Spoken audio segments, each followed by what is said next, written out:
అర్ధరాత్రి ఖాళీ హైవేలో ఒక మహిళను కారులో ఎక్కించుకున్నాడు రవి. కానీ కొన్ని నిమిషాల తర్వాత మిర్రర్లో కనిపించింది. మనిషి కాదు, అర్ధరాత్రి సమయం. పొడవైన ఖాళీ హైవే మీద రవి ఒంటరిగా కారు డ్రైవ్ చేస్తున్నాడు. చుట్టూ గాఢమైన చీకటి.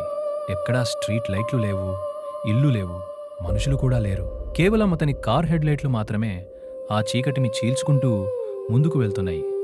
రోజంతా పనిచేసి చాలా అలసిపోయినా ఉదయం అయ్యేలోపు ఇంటికి చేరాలని రవి డ్రైవ్ చేస్తూనే ఉన్నాడు. కొంతసేపటి తర్వాత రోడ్ పక్కన ఎవరో నిలబడి ఉన్నట్టు అతనికి కనిపించింది. దగ్గరగా వెళ్లి చూసినప్పుడు అది ఒక మహిళ అని తెలిసింది. ఆమె తెల్లని డ్రెస్ వేసుకుంది. పొడవాటి జుట్టు ఆమె ముఖం మొత్తం కప్పేసింది. ఆ సమయానికి అక్కడ ఎవరో ఒంటరిగా ఉండటం చాలా విచిత్రంగా అనిపించింది. రవి కార్ ఆపి అడిగాడు, మీకు ఏమైనా సహాయం కావాలా? కానీ ఆ మహిళ ఒక్క మాట కూడా మాట్లాడలేదు. ఆమె మెల్లగా తన చేయిని పైకి ఎత్తి కార్ బ్యాక్ సీట్ వైపు చూపించింది. రవి కొంచెం ఆశ్చర్యపోయిన బ్యాక్ డోర్ తెరిచాడు. ఆమె నిశ్శబ్దంగా లోపల కూర్చుంది. ఆమె కారులో కూర్చున్న వెంటనే రవికి ఒక విచిత్రమైన విషయం అనిపించింది. కానీ ఇంకా అసలు భయం మొదలకాలేదు.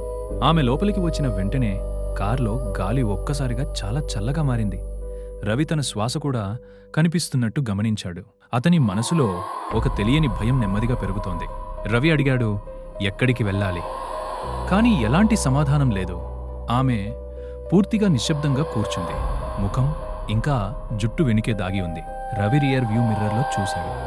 అప్పుడు అతనికి ఒక విచిత్రమైన విషయం కనిపించింది. ఆమె ప్రతిబింబం స్పష్టంగా లేదు, పొగలా మసకబారినట్టుగా కనిపిస్తోంది. రవి గుండెల్లో భయం పెరిగింది, కానీ డ్రైవ్ చేస్తూనే ఉన్నాడు. అప్పుడే బ్యాక్ సీట్ నుంచి ఒక శబ్దం వినిపించింది. అది విన్నప్పుడు రవికి రక్తం గడ్డకట్టినట్టయింది. బ్యాక్ సీట్ నుంచి ఎవరో ఏడుస్తూ నవ్వుతున్నట్టు శబ్దం వినిపించింది.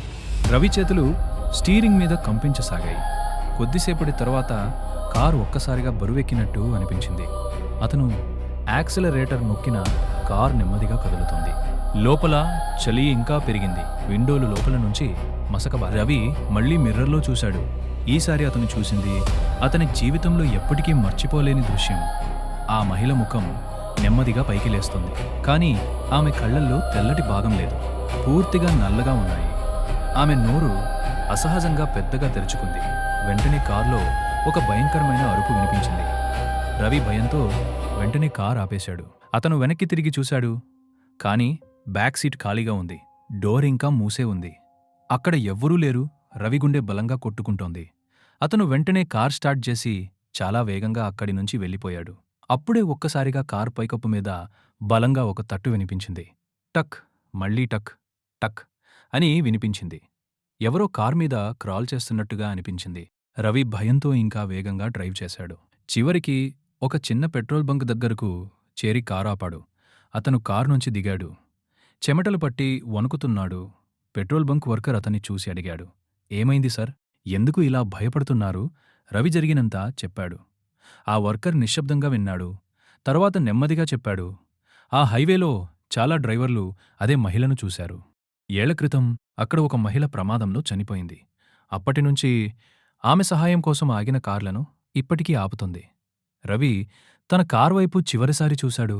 అప్పుడు అతను గమనించాడు, బ్యాక్ విండో మీద లోపల నుంచి ఒక చేతి ముద్ర ఉంది. ఆ రాత్రి తర్వాత రవి ఎప్పుడూ అర్ధరాత్రి ఒంటరిగా డ్రైవ్ చేయలేదు. ఒకవేళ మీరు ఉంటే ఏం చేస్తారో కామెంట్లో చెప్పండి.